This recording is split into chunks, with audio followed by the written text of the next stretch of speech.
Osvald Teshik originated from a long-standing family on the planet Anaxis. During his formative years, Teshik spent his youth on the planet Callistas studying the stars, something he would later encounter from a first-hand perspective later in his life. Eventually he decided to enlist into the Imperial Navy, and like other well-known Imperials, Teshik rose through the Imperial ranks with a strong ability to formulate and implement a strategy. Promoted to the rank of Grand Admiral by Palpatine in 2 BBY, he answered only to the Emperor and served as one of the most trusted Imperial military leaders. Known as Sector 1, Teshik commanded the Imperial Center Over-Sector, which protected the core worlds at the very heart of the Empire, including his homeworld Anaxis. This meant leading multiple fleets within the Over-Sector, including the Azor Hammer Command, which comprised of over 50 capital ships. In 0 ABY, a member of Palpatine's inner circle, Ko Vesiv, was abducted by a civilian crew working for the Rebel Alliance from a space station above the core world of Essels. As Essels was a planet within Teshik's Over-Sector, the Emperor tasked the Grand Admiral with retrieving the Imperial advisor.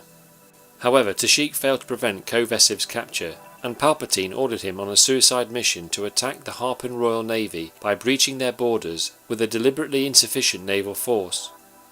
While in Consortium space, as expected by the Grand Admiral, his ships were easily defeated, and he sealed himself inside an environment suit before being sucked out into space following a hull breach.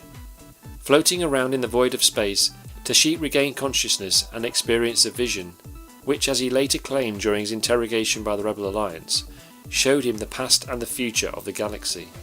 His experience made him realise that it did not matter what faction one belonged to, and he knew it did not matter who killed whom, or when, or how, or why.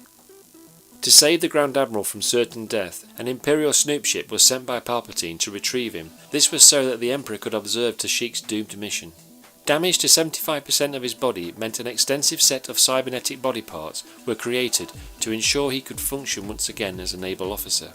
Although he retained his rank of Grand Admiral, due to discrimination from other naval officers, Teshik became emotionally detached.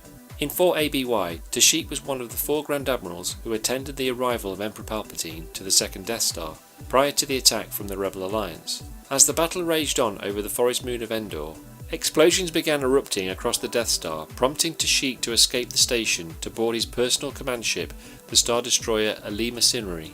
As the most senior naval officer left, Teshik assumed command of the remaining Imperial forces, after a large portion of the fleet had fled under Captain Pellion's command. The Grand Admiral bravely continued to fight against the Alliance fleet, taking 4 hours of intense fighting before the Grand Admiral's flagship was finally disabled by a barrage of ion cannon fire. The Grand Admiral was eventually captured alive by the Rebel Alliance and placed on trial for inhumane atrocities committed against the citizens of the galaxy, and sentenced him to death. Before his execution, he provided a statement detailing his mission against the Harpin Royal Navy and warning the rebels that their fight with the Empire was far from over. Teshik concluded that the conflict between beings was unavoidable, and the individual struggles were merely parts of a much larger and all-encompassing war. The Grand Admiral became one of the few Imperials executed for war crimes by the New Republic, and his last breath was a mechanical laugh. Don't forget to like, comment and subscribe to the Galactic Empire Star Wars channel for more Imperial videos. Thank you for watching, long live the Empire, and as always, may the Force be with you.